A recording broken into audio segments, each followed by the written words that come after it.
Uh, I'm going to recording more about narcissism, but it is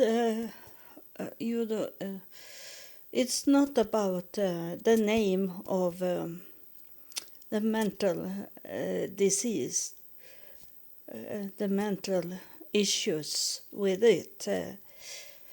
It is flowing on all those names of these mental diseases.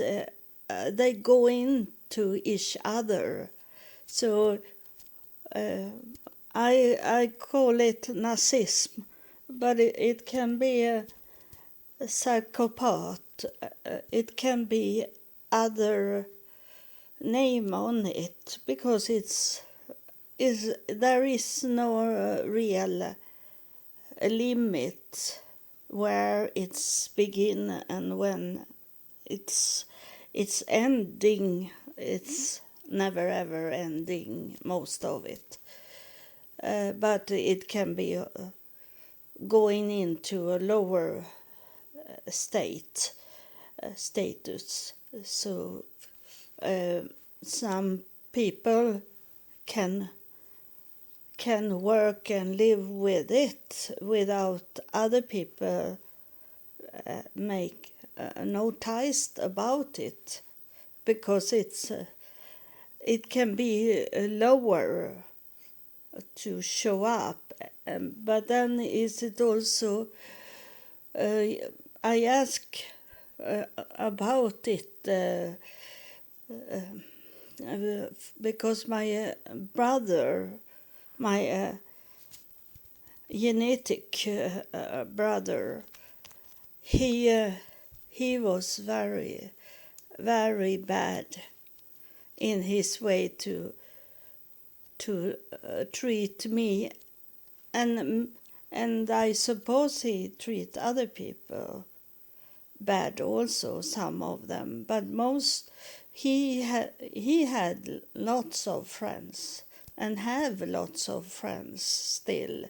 I don't know if he is alive, because I have not heard from him since our mother died in 1990. I don't know. My daughter have asked me if he's dead, and I'm not sure, because I have no contact with him. And it is some people don't understand it. They I don't know how they see him, my brother. I'm talking about my brother. He was 2.5 years older than me, but those friends he have, it should have been interesting to come to know them, to understand how they can be together with my brother that is so very evil person. But he must have worked on them mentally, so they are he have formed them in that way he want them to be, and they accept it because he have seen some issues with them or a weakness in them, and he play on that. And I know when I met my brother for many years ago, 1990, that's 30 years, but I know he is talking like he talking over your head the whole time, and he makes sure that he get full attention from everyone that is in the room. It doesn't matter if it's 2 people or if it's 100 people, he want to be in the center of that room, and everyone should listen at him. And he act like that, and no one can say, no, I don't agree to that, what you are saying, because I think many people are frightened that he go angry at them, and then he come with some real biting things to them, and he have come to know them, because these people he have around him, that's people from the school years. My brother have never wanted to educate him. He want to stay where he can control everything, and so he have only the ordinary basic school. And his boss, he was working for the Chevrolet company, and they say to him one day when he was maybe 20 years old, they say to him that they should send him to Detroit in the United States. We live in Sweden, but he's supposed to say that I want you to go to Detroit and be more educated in those car business, they say to him. But he couldn't speak English, a little, but not good. So they wanted him first to make a class in English and then send him to Detroit. And he bragged about that, my brother, but he never did it because that was out from his comfort zone. So this is like to hold in the control of. So he can't go out where he don't know what will happen. He need to have the control, and then he lays like a lid over everyone that they can't go over him. They can't say that you have wrong in this, and they because he treat them like that. He is the boss for this group of people, and I know that some of you understand what I'm talking about.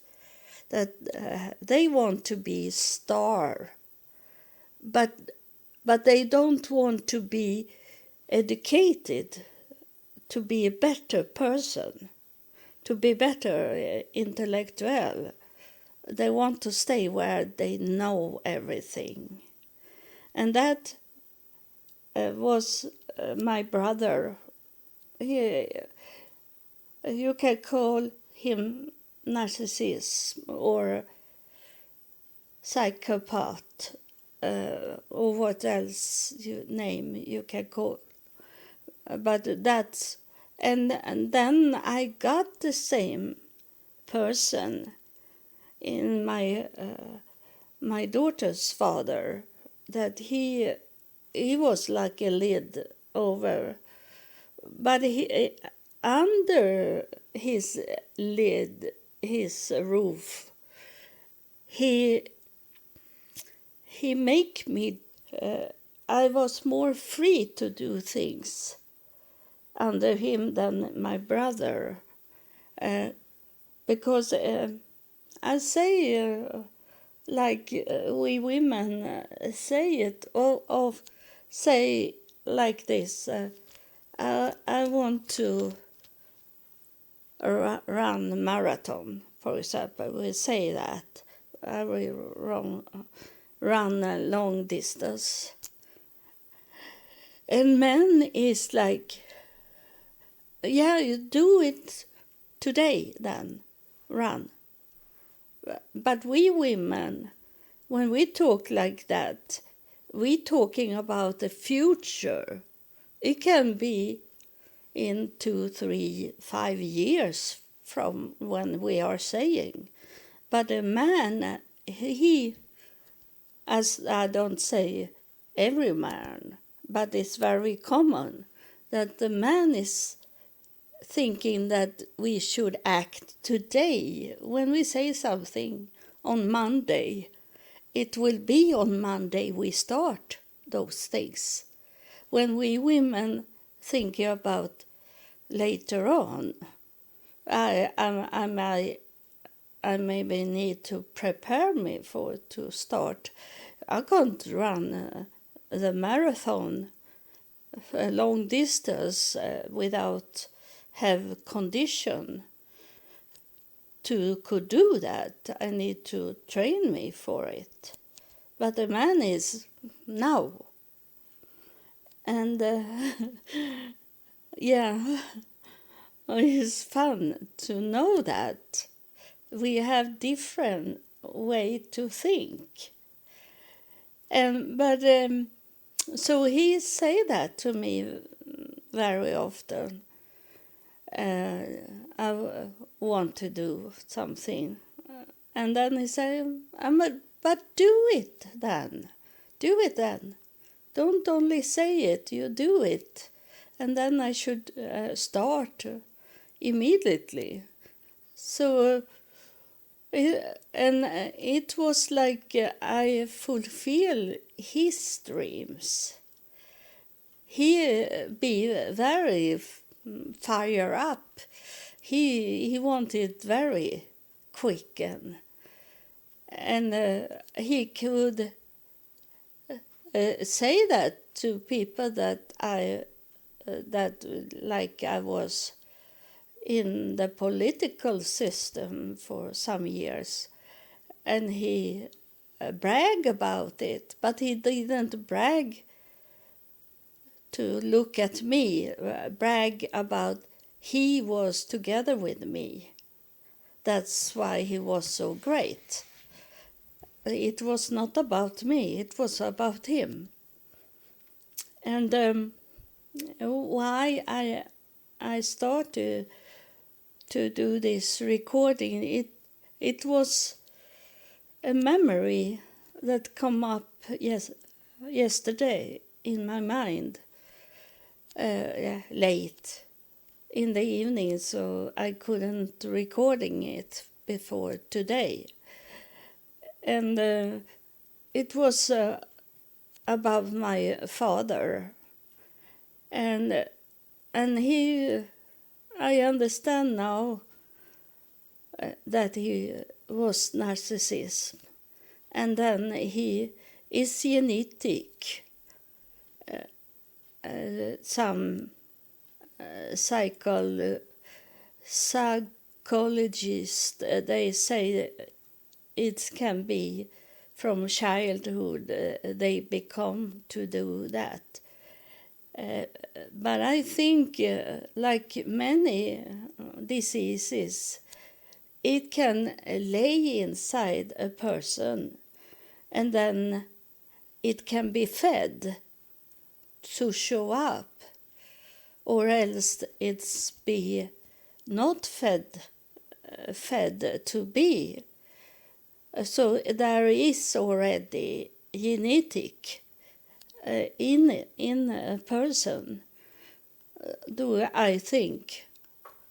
It's my theory that they, when the children see that someone take it serious and listen to them, they repeat it to make them get attention.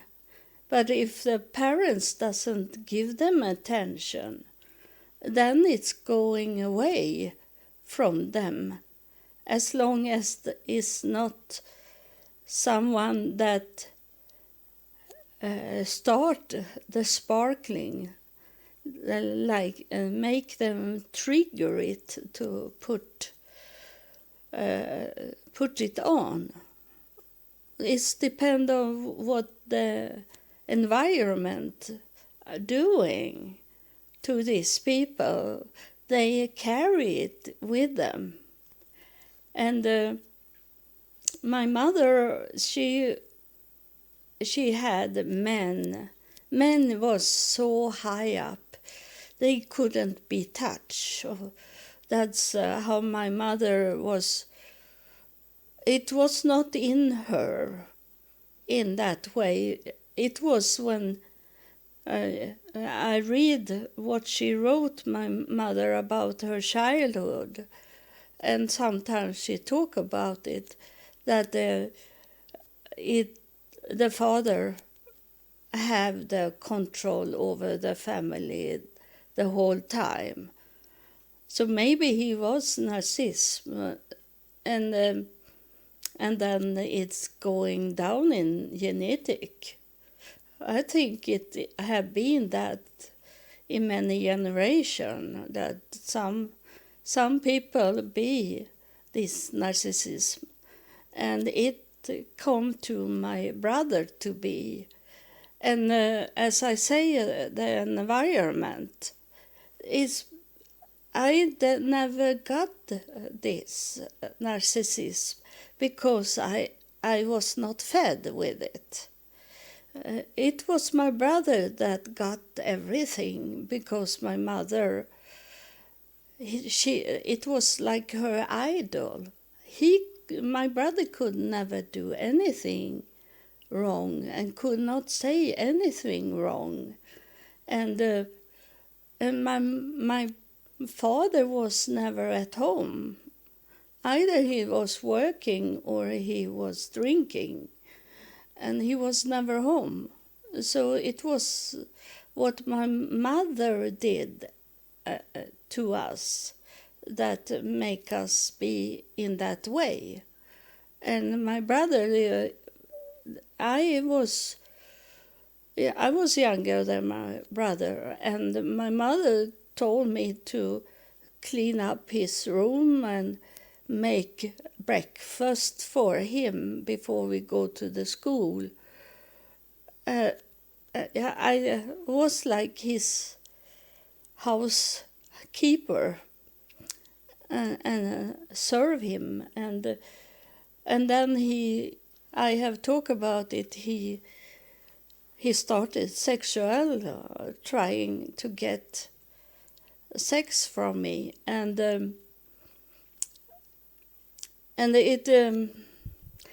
I have to fight against it the whole time.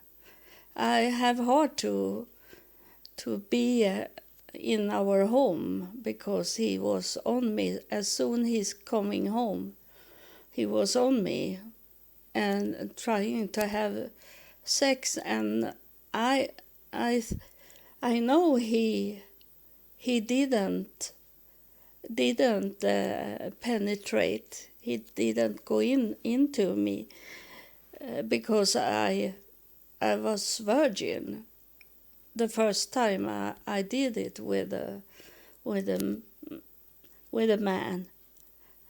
So I know he have not done it, but I was thinking for a long time I maybe have denied it and he have done it. But I know it now. I was 19 years old when I had my first man in sexual. You know, I didn't know God when I was young. I was 48 years old when God came, so I was like those people that I don't say that didn't know God, because many do sexual things and know God a little. I don't know really God, or else they should not do it. so um,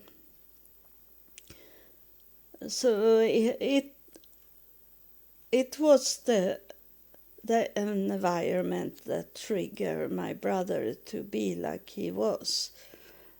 Uh, Maybe he had been that anyway, but much of it triggered of how my mother treated my brother. And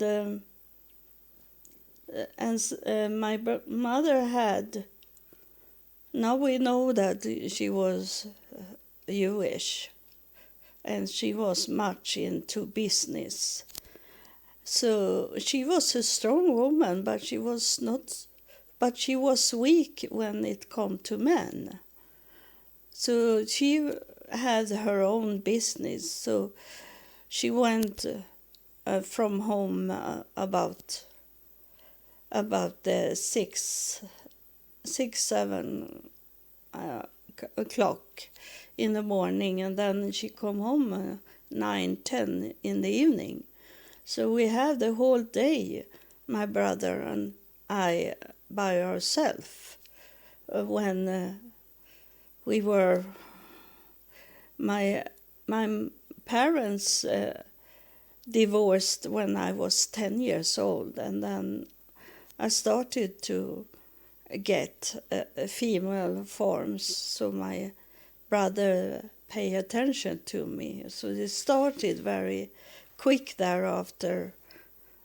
My parents have divorced, and last until my brother go into the military, and I don't know how old they were in that time, but maybe 18. He had a car in that time, and in that time it was drive license. It was 18, like today I think it is still, and here in Sweden. So my mother told me something that I remember yesterday. She told me that she couldn't have any children. She could be pregnant. She was pregnant, but her ovary, her womb was like a heart formed, so it couldn't hold the baby when it's going a little heavy in her body. Then she got a miscarrying. So, and if it had been today, they could get the baby to survive, because they were far long gone in the pregnancy. So they could. They were babies, but they were too small, because it was premature babies. So there was some, and she had just got her one of those many miscarrying, and was laying in her bed to rest the body. That's what they did for a long time ago. It was not like today that you need to go up and walk to not get blood clots. They were laying in a bed, and she was sad about losing her. It was always boys, sons she got, and that's why it was so important with my brother. And she lost many small sons, baby.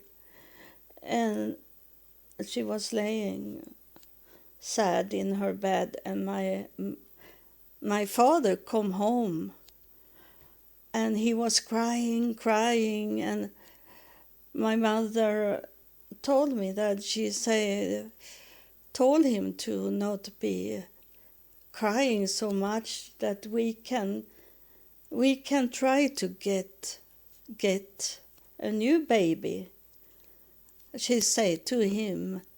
But he was still crying, and then my mother, she stopped crying, and she said, "What's wrong with you? Why are you still crying?" And then he said that he had lost his hat. He couldn't find his hat. He had been in a bar,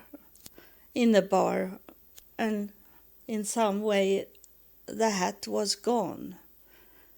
And he was crying over the hat, and he was not crying about that they have lost a baby.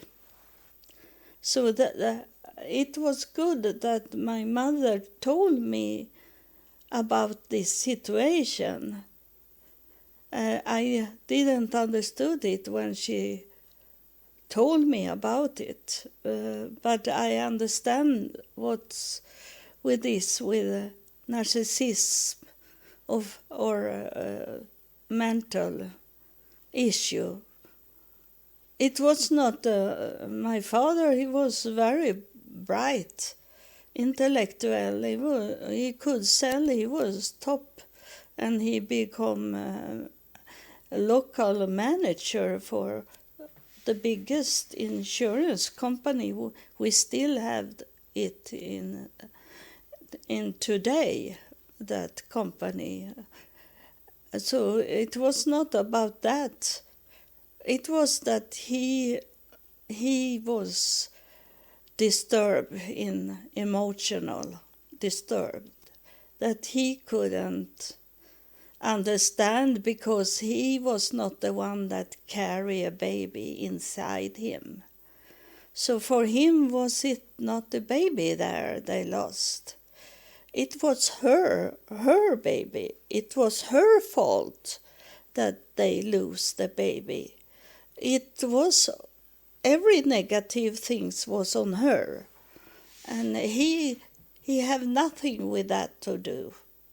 So emotionally he was wrong, and I have told you that he was also a pedophile, and that's, it may be not going together, but it can go together, those two things. And how can a young girl or a young boy tell them to stop when those pedophiles doesn't understand emotional why they should stop to take on those young children? They don't understand that emotional. So that have with a pedophile also. So it's like I started with that there is no like a limit. It's not a frame, that everything is inside that frame. It can be a mix of all this diagnosis they are talking about. It's only a name on it, but it can be so very much differences. This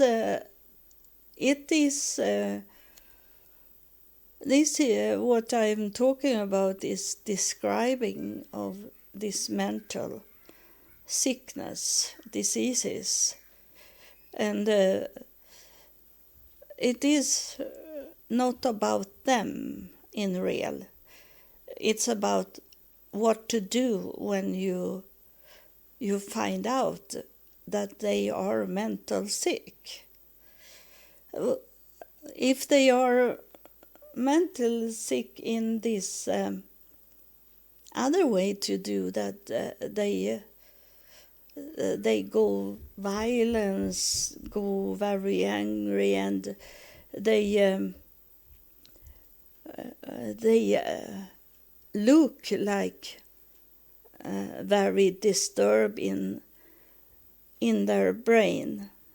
Then is it easy for you to go away because you see it. But those people, they can be very smart, very intelligent. And my father, people never saw him drunk.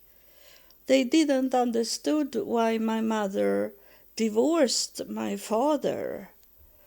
They come and was angry at my mother and say, "Why do you divorce this nice man?"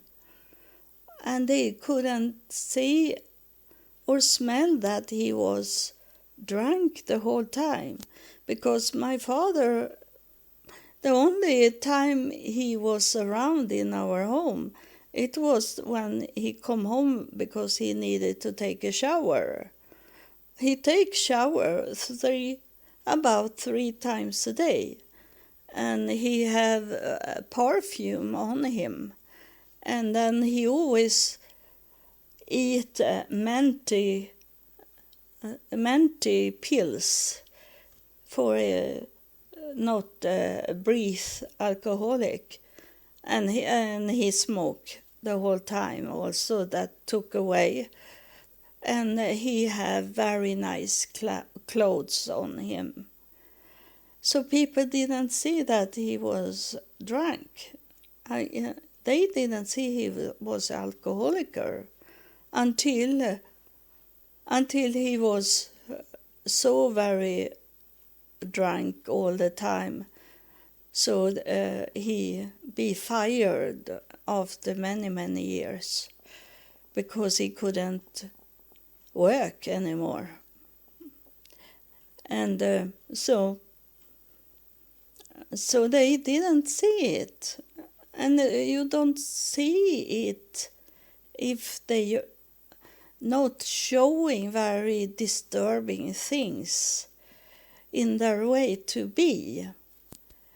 And like my brother, I sit and was fascinated over what he did. The room was full of people. Sometimes it was when we have birthday party for my mother, and her sisters and brothers, 2 brothers and 5 sisters came, and they have their children with them, and some other people that knew my mother was there. So the home was crowded of people. But it was like everyone was sitting around the wall, around in the room. And then it was an empty space. And there in that empty space, there was my brother. He could never sit still. He was always standing in the middle of everyone. And everyone was listening at him. And in his way to pay attention, he say bad things about me to everyone, and I didn't know that when I was young.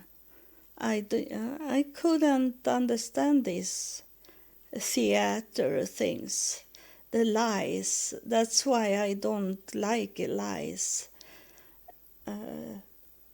Because I saw so much lies, and then now as older, I see more the lies that was in my childhood, and I knew that.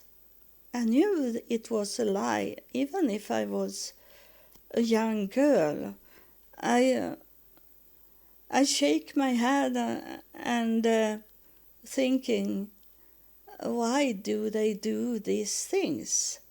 But I was only take it into myself and was thinking, why are they doing like they do?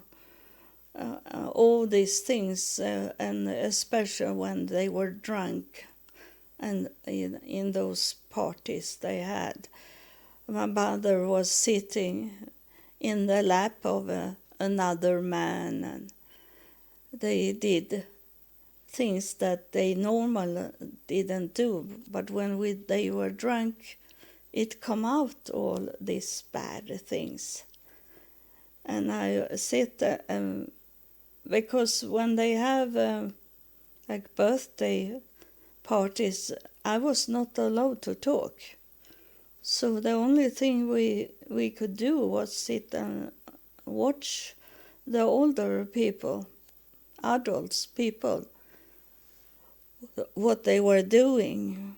And sometimes when they won't really have something secret going on, they told us to go into our room and be there and not coming out to watch what they were doing.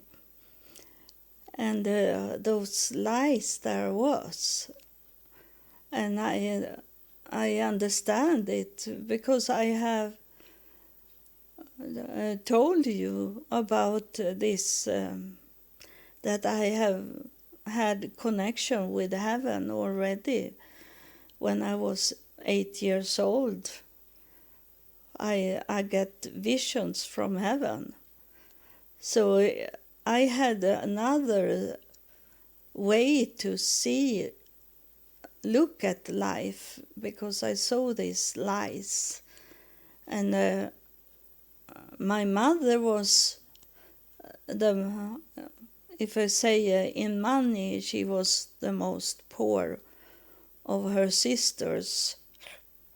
Her sister was very, very wealthy, and it was different between what they were when they didn't drink and when they were drinking and be drunk. What different it was. And that's different. I never like to see this. If you are like, you should be clean and talking in one way and act like one way and have those clothes on when you don't drink, why are you doing the opposite when you are drunk? And that I didn't understand that. And when I started to drink alcoholic, I never be in that way. I didn't let it go in that way. It was when I let it go in the last days before I stopped drinking. There I have been walking around nude, around where people were. And then I lost my boyfriend, and then I come home and I decided me to stop drinking. And so I did. And so I have been until the end of drinking.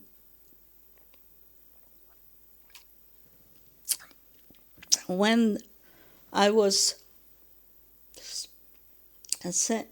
crying very much because I had been together with that man for 11 months. And I say to myself that I I am better than this. I will not be in that way again, that I walk around nude. Never, and never drink again. But of course I couldn't hold to never drink again, but not so very drunk, so I didn't know that I didn't have any clothes on me. And I was also on my way to make a suicide, because my boyfriend didn't wanted me when after I had been walking around nude. But it was very sad, because I was on my way to make a suicide, because I was so crying, and it was a man that come out in the water and took me into the beach, and so I survived that. And so this is what I wanted to say about this, that my mother cried for have lost the child she carried, and my father cried because he lost his hat. And that is a very good example of a disturbed brain. It's a mental sick brain. And I don't see my mother as mental sick in that way. But of course she was in some way mental sick, because she have learned from her childhood to put the man, that the man could never do anything wrong. So she have that mental issues, but that mental issues, it's much common. It's not a really serious mental issues if it's not going so far as my mother let it go. And I have a letter that I have kept the letters in my memories box here in my home, and that's about from my mother, were sending it to me when she started to be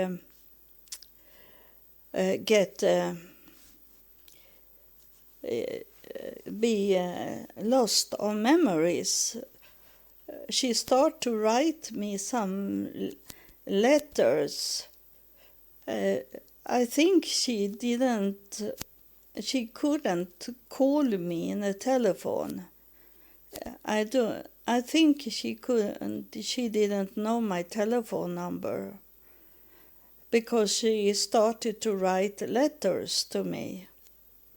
And when I look in those letters, my mother, she was very good in to spell words and write also, but suddenly she started to write and spell words in the old way to spell words.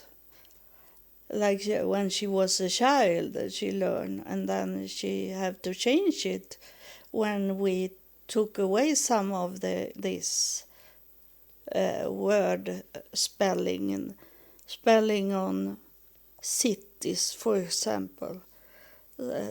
Some letters took away, changed, and she did it like she was a child. So I start to see what's wrong with my mother, why she'd write this mails, so strange. But one of these mail I have kept.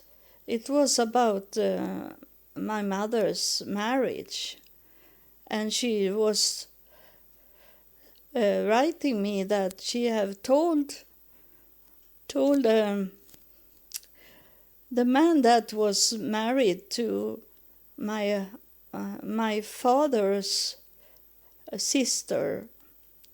That man, my mother liked him very much, and she said to him that in the beginning of the marriage, she say, I should be very good if I can kept this marriage for 3 years, and then those 3 years become to be, I think, 30 years, like that. They were married before my mother divorced my father, and she knew it. Why did she let it go so long time? Because they didn't have any children. They adopted my sister 1947, and they were married in the 30s, so about 15 years without any children. So she could have divorced my father. And why didn't she do it when she was by herself? No children. And she had a job when she met my father, so she could have gone back to her job. Divorced him after, like she say, 3 years, and then divorced him. Why did she wait for so long time? And it shouldn't be in that way, that the status that my father earned very much money and come home, and she didn't need to work anymore. She was a home wife staying home, and my father was working and bring much money. And I think it has something with her sisters to do, that they married men that was not heavy drinker. They were not alcoholic, and they were working for a goal, to work together to get money. But my mother and my father was split. My father was away, and he had other women, and he told my mother about those other women. So he have not this emotional way to see life. So he couldn't understand that she was suffering of lack of having not a real husband. And he was in prison sometimes because he had driving and was drunk, those things he had done. And she never go away from him. And I can maybe have a talking to my mother when I do this with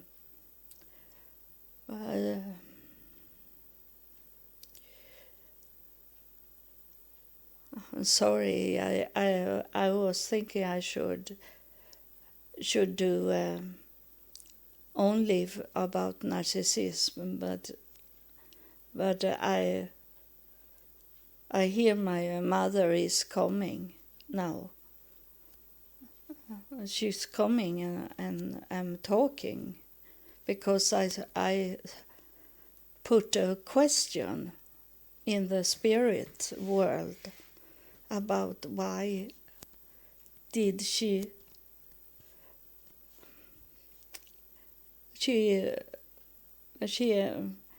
I don't want to mix it here, but she is here and she is saying it was the comfort life because he was not at home. I could stay in my world at home and he was very seldom at home. So I got money and staying in a beautiful home that I could show up for my sisters they could see that I had a really nice life, and it was in that time when your grandparents lived, and they saw my home, and I wanted to put a picture. I know today that it was wrong to do it. I know now that it was wrong to do it, but I put up a picture of wealth and be comfort in the home. And I say to my mother that inside my mind, I say that you failed yourself. You took away all your dreams in that way of selling your life to have this comfort for others to see you. Not how you feel it, not what you felt, but it was about what others saw you. And that was something that was in my childhood, that I understand it now when you're saying this, because you have always beautiful clothes, and we have always beautiful clothes and never have filthy clothes. It was always clean, everything, and it was like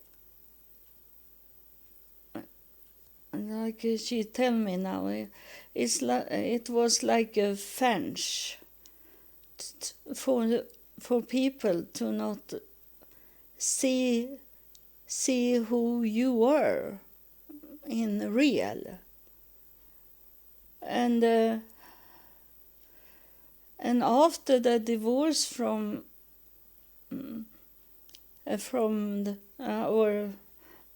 my father, you get a new life when you start to work again. Go out from the home, open the door and went out and start to take care of your life. That's you broke you free in many ways, not only from your husband, but also free from to have this picture of everything is okay, everything is. But it broke this picture because it was not stable. It was not grounded because he was drinking more and more, my father, and just before he died, he was, my mother, I think it was her 60th birthday, and he come home to us, my father, and then he never left. He was staying in our home, and they were drinking together. My mother was working, but she was drunk working. And I was laying there, and I be scared of my father. So I hide all the knives that we had, because he has started to, he have changed of these alcoholic things in his brain. So he was very aggressive and anger. He was not healthy.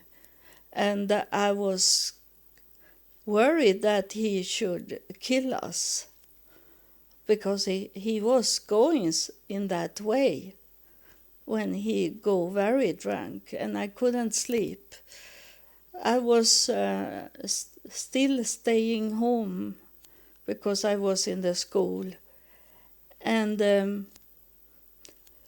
then one day, I was 17 years old. I was not in ordinary school because I have educated me. And my mother was not at home, and it break me, the nerves break. And I had told my father to put the clothes on, and he was very, very, very drunk, and hardly couldn't walk. But I took him down to the railway station, and it was only some 100 meters, because we live at the railway station. And I bought a ticket for my father, and then I put him up on the train.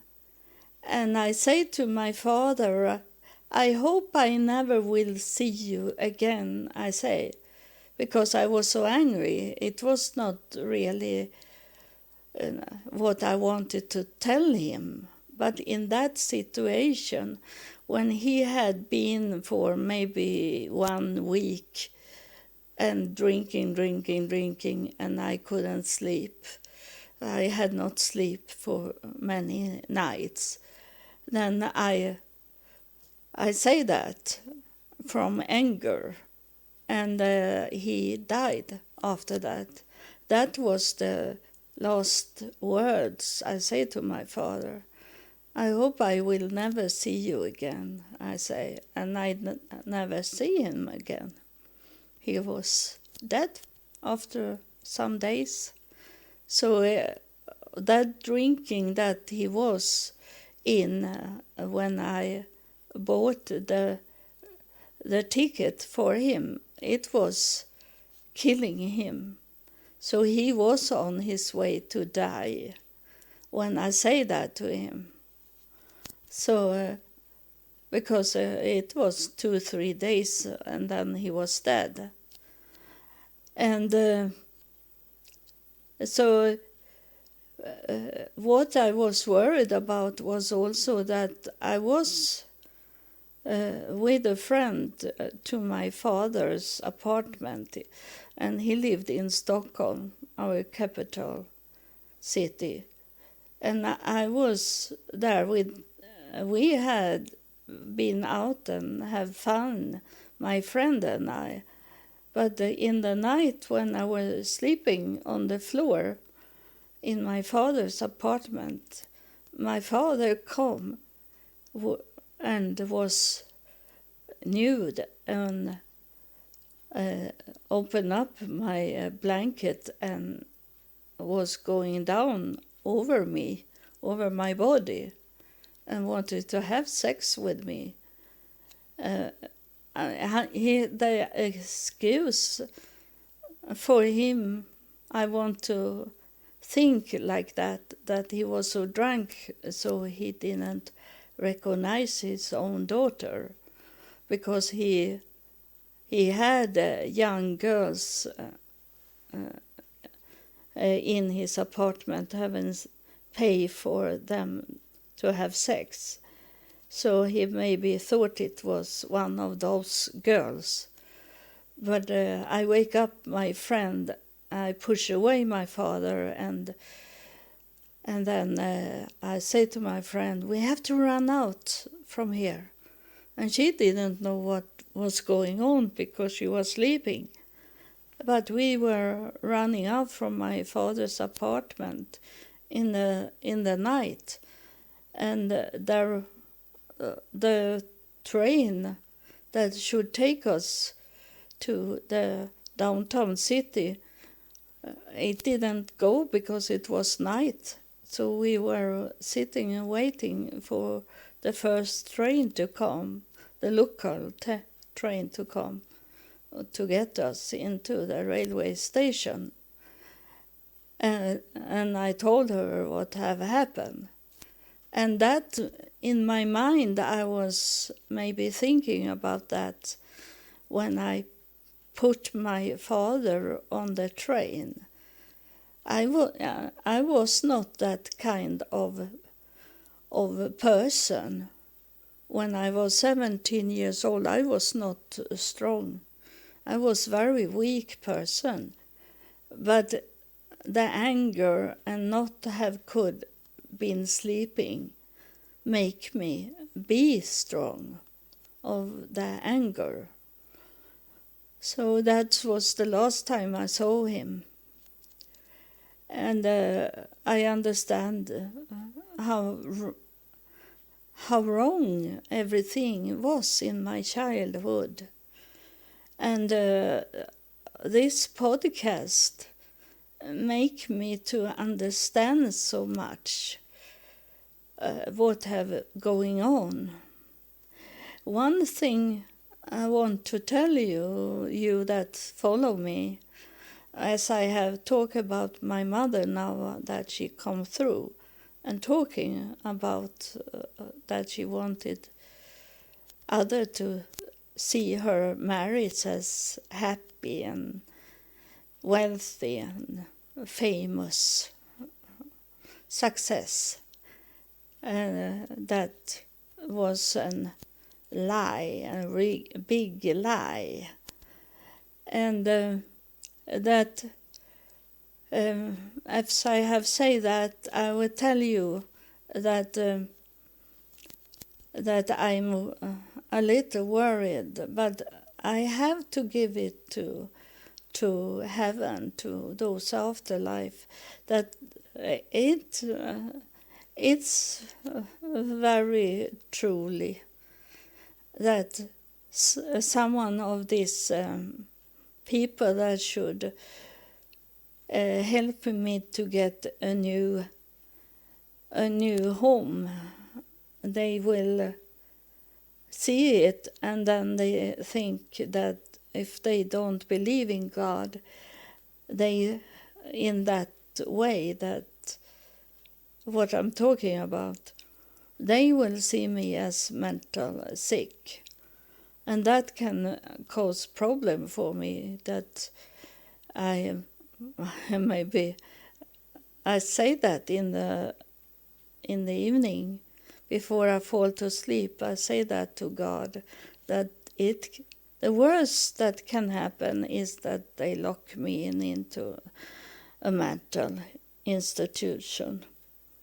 That is the worst they can do, and try to give me pills, medicine for this. And of course I don't take that kind of things, as I am not mental sick. But they think so, and that is the worst that can happen. And then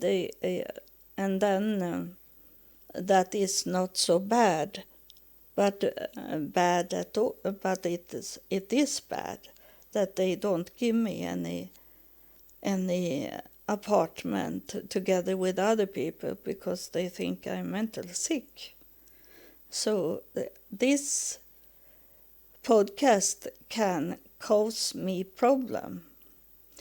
And but as I have given away my life to God, I say that now because I have only say that I give away my life to God, but I say this today, that I lay my life away to those in afterlife to take care of my life that I have here on earth now. So in some way they will find a place for me, and it should not be in a prison style. It should be so I can live free. They have failed to, and maybe don't fail it, but or else they have not wanted it, that I should have a man in my life that could help me with all these kind of things that I have with the world. They maybe have failed, or they maybe have not wanted it. It can be either way. And now with the DNA, when they told me to do my DNA, it can be some answer in that, because all those more like private places where they have this older care, so nursing home, but having my own apartment, but have nurses around 24 hours that I can call if I start to feel me sick or wanted something. I need to do surgery on my knees because they are very bad. You know, I told you last time that I couldn't walk because I get so much inflammation in my knees. So I need to do surgery, but I try to wait to come to this kind of home. Then I get help to move around. I can't do it when I sit here in this home. I don't have any nurse coming home to me here. And they are only coming maybe 10 minutes. When I broke my leg and my shoulder, they come 10 minutes twice in a week. That's only help I got, and that was nothing. And so I need to come to a real home where they have nurses the whole time there. And the DNA, when they say this, 2016 in Jerusalem, when Afterlife say that I should do my DNA, that can maybe be for the future also. Now I know that I'm Jewish, but also that it's for the future, because those nurses' home that we have in this city, they all are donated of relatives to me. Those in afterlife, they touch me now very much. Those in afterlife, they have donating money and houses to take care of people like me that is sick in the body. And they are my relatives. every home that we have that is working to rent an apartment in them, they belong to me. I am in that, but I don't know how to give them evidence, but I have seen it now when I am working with my DNA, that everything here around that is of wealthy people have done, and they were owner of ships going also, and they built houses in this city. My ancestor, I didn't know that. I meet almost all the time someone that is connected with me in my family tree, and so it's a communication with those in afterlife. Now this episode will be a split of this narcissism and about afterlife. I'm talking to afterlife now. I'm talking about that I give my life to you in afterlife to take care of it. And not only God, but you also in afterlife. And that I say God first and then afterlife. You heard it. And that that is my ancestors in afterlife. You need to do something to make me could rent an apartment in one of your houses. And you know that I have looked at those houses, and I have some favorite houses to live in. And I have seen that this donation from my relatives, from my ancestors, and it's close to the beach and very nice inside of downtown this city.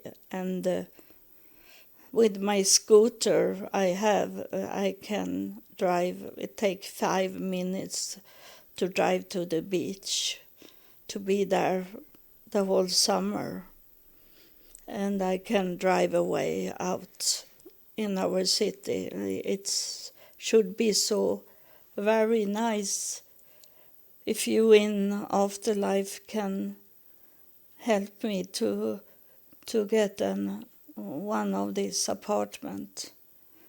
I have very much things working against me because I don't have the money.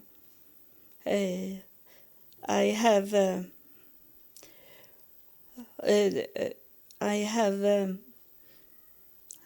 not paid back many of the bills that my husband from Texas, he did to me when I left him, and he make up. So when I come back to Sweden, I have lots of bills waiting for me that he have done. He was staying in our apartment in 6 months and not pay the rent, and I got it when I come back. So they will see it when they check out who I am, and then they maybe see this podcast, and then they don't want me. But I rely on you that is in afterlife, because you have done it before, many times before, to hide things that should be hide. for me to could do things for you in afterlife. And if you want me to work for you, then I need to go from this house where I have lived under the pandemic. Now is the pandemic is over here, so now I can move. I move in just when we got the pandemic, and that was good to be here. But it's time for me to could move away now and be together with people in those houses. I couldn't have done that in the pandemic time. It was many that died because they were living together. But now I can do it because we don't have this illness anymore. Thank God for that. It's ended.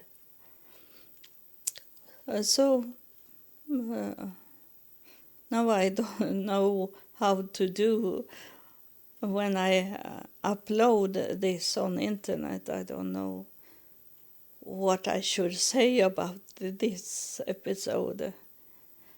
But the most important was to talk to afterlife. I come to understand how to talk to afterlife. Thank you for listening. I love you, and God loves you also, and all those in afterlife love you also. After love, your afterlife love you.